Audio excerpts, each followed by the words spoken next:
How come we haven't been to the moon in like 50 years? And how come I've seen videos that says we lost the technology to go to the moon? What is the truth about all that? We sort of initially lost it after the 1970s. What does that mean? What does it mean to lose the technology? It's very, very difficult and expensive to build a Saturn V. In those days, in the 60s, I'd say it was right on the edge of our capabilities. It's astonishing that we managed to do it. Well, they say now that your telephone has more capabilities than what they had in totality to fly to the moon. Way more. So it was almost too hard. And I remember I got to speak to Charlie Duke, who walked on the moon, Apollo 16, and he said that his dad remembered the Wright brothers' flight. Right, so his dad remembered the Wright brothers and then saw his son walk on the moon. So that's just almost impossible to believe. It was done. The other thing Charlie Duke said is that he said when you've got like 700,000 engineers and unlimited budget, you can do a lot. Right? What they had, right? So that's how they did it. But then, of course, at the time, it was very difficult, very dangerous, and very expensive. And it was one of the great human achievements that we managed to do it. Now it's a lot less dangerous, a lot cheaper, and we have the technology and the computing power, as you say, to do it rather much more easily. So that's why we're going back now, because you don't need 700,000 engineers and unlimited budget. You now can do it. SpaceX are pretty close.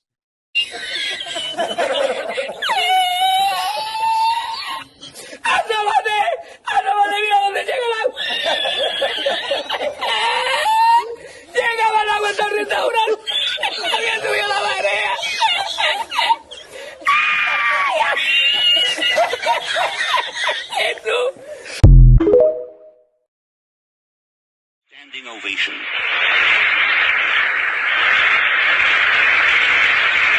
Everyone expects to see three absolute heroes radiating with happiness and pride for their incredible achievement. But their faces appear somber, tense, somehow preoccupied instead. They seem uncomfortable, and there are several truly embarrassing moments during the event. When the three astronauts are asked the meaning of a mission that has brought mankind on another celestial body for the first time, the three don't seem too eager nor too enthusiastic about answering the question. Many of us and many other people in many places speculate on the meaning of this first landing on another body in space.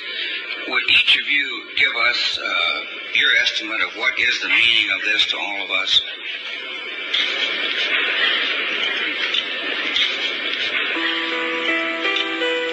When Armstrong describes their achievement as the beginning of a new era, he seems more like a person forced to read from a script than someone actually convinced of his own words. The entire program, it's a beginning of a new age.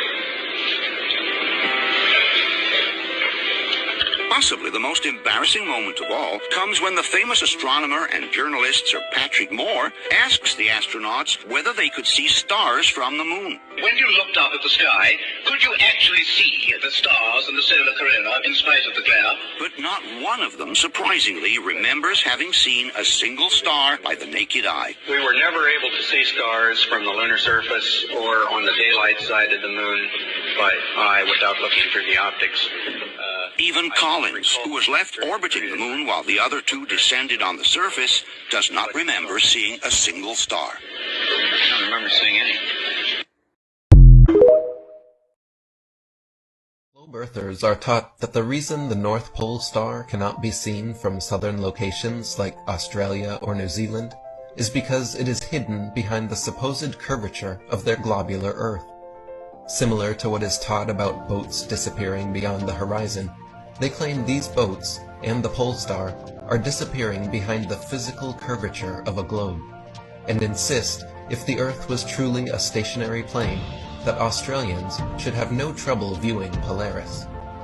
The fact of the matter is that all stars positioned north of a southbound traveler gradually decline overhead the farther the observer travels southwards, just as all stars positioned south of a northbound traveler gradually decline overhead the farther the observer travels northwards.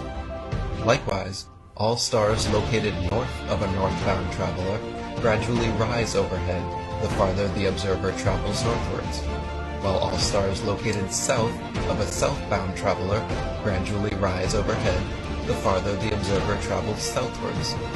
This phenomenon has absolutely nothing to do with the supposed curvature of a globe, and everything to do with the law of perspective, which dictates that the angle and height at which an object is seen diminishes the farther one recedes from the object, until at a certain point the line of sight and the seemingly uprising surface of the earth converges to a vanishing point, in this case the horizon line, beyond which the object becomes invisible.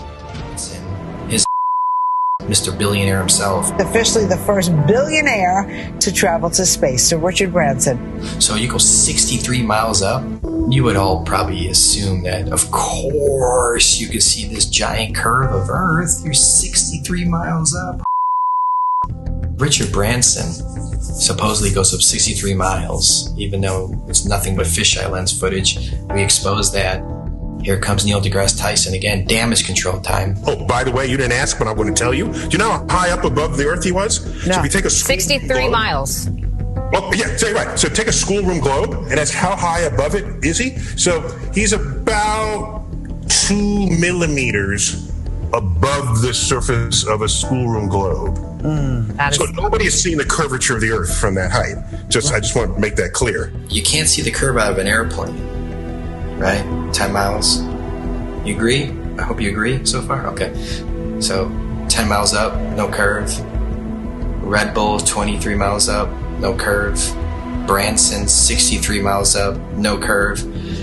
So where is this curve at that you swear by? Because if you live on a ball, I don't care how big the ball is, it could be 4 times the size of what they told us, you would still see a physical curve at some point. That's what the horizon's supposed to be. That's how the sun is going. I mean, there's a curve of the Earth. All these theories involved with the curve of the Earth get thrown out the window. That's what happens with a new company. This is the fiction section. Fiction means it's a made-up story. Oh, hey, Elmo, I bet we can find your Galactic Gale comic book here. Oh, boy, Elmo hopes so. We all know who our enemies are. They are called the globalists, with their false idol that they give children on the teacher's table at kindergarten, the false globe of the global agenda. People are just deceived. I mean, I grew up from kindergarten. There's a globe. My kids, they graduated from kindergarten and it was a freaking globe. They gave them a globe at graduation to take home like an inflatable beach ball. And I was looking at that thing going, oh my God. We are taught that the Earth is a ball before we can talk. In school, there's a globe in the class. One of the first worksheets we get is a sheet on the orbits of the planets and the sun. And I actually still remember that sheet. I did it. I got it right. I was so proud of myself. Sesame Street has astronauts on, Disney. It's all globe programming. So your entire world belief is around this. If you think about it, they've gotten us at a very, very young age with the lying. Before we have any critical thought, the capability of thinking for ourselves. They teach us lies from the very beginning, from Tooth Fairy, Santa, dinosaurs. With Santa, for instance, I mean, we're taught this lie, you better be good. We need you to stay in line and be good. Don't be naughty, be nice. You want to be on that nice list. Santa will come and bring you this material gifts, and then fast forward, you find out Santa isn't real. For 5, 6, 7 years, however long the lie went on for, you've been conditioned a certain way, to act a certain way, so you'll fall in line. You'll do exactly what mommy and daddy tell you, what the teachers tell you. And when you realize that lie, it's subconsciously, you're taught at that point, it's okay to lie. It's okay to lie. It's okay to accept lies. It's okay for people to lie to you. It's okay for you to lie. So the whole world is a liar. Everyone's a liar now. because they were taught at a very young age it's okay to lie. They get you with these lies of Tooth Fairy and Santa at a young age, so when you're an adult, you can't tell the difference between a lie and reality. And when you do find out it's possibly a lie, oh, it's okay. You're subtle. You're passive. You allow the lie because you're used to, it's okay to lie. You've been conditioned your entire life. It's okay to lie. It's okay to be lied to. So when the lie comes out, people are just like, okay, whatever. Got to turn on my Fox News. Got to go to the bar. Got to go watch my football. Give them bread and circuses, and they will never revolt. When people hear about flat Earth, when I talk to them about it, they think it's the dumbest thing ever. They think I'm uneducated. They don't realize that they don't know what they're talking about. And people say, well, what about ships over the horizon? You explain that. What about sunsets? You explain that. What about seasons? You explain that. And then they throw their hands up. They go, well, why does it matter? What difference does it make? I still have to go to work tomorrow.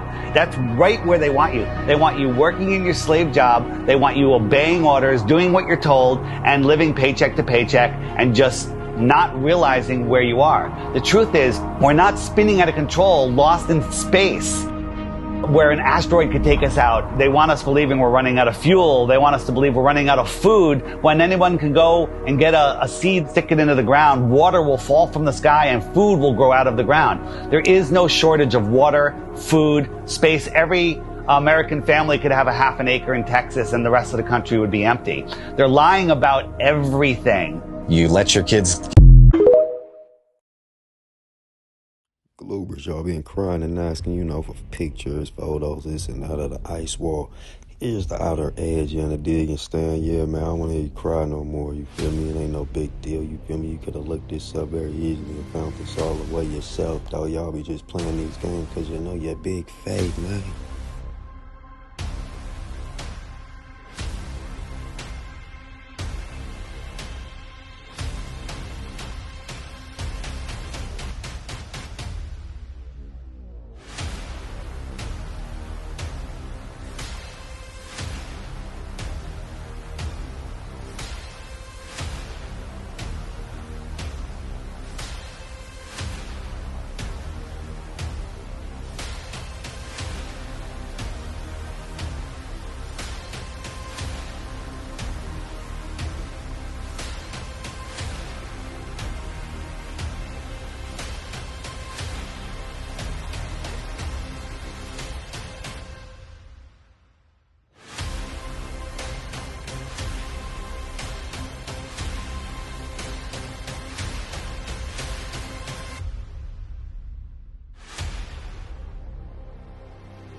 Hello everyone, Strawman Dan here, and before I start I just want to tell you all about what is by far my favourite app of all time. Yes, you guessed it, it's the Flat Earth, Sun, Moon and Zodiac Clock app. I know, for years I have been anti-Flat Earth with my highly edited weekly anti-Flat Earth scripted rants, but after downloading this app, wow, I'm blown away. Earth is a horizontal level plane and I'm a complete douchebag. I'm sorry.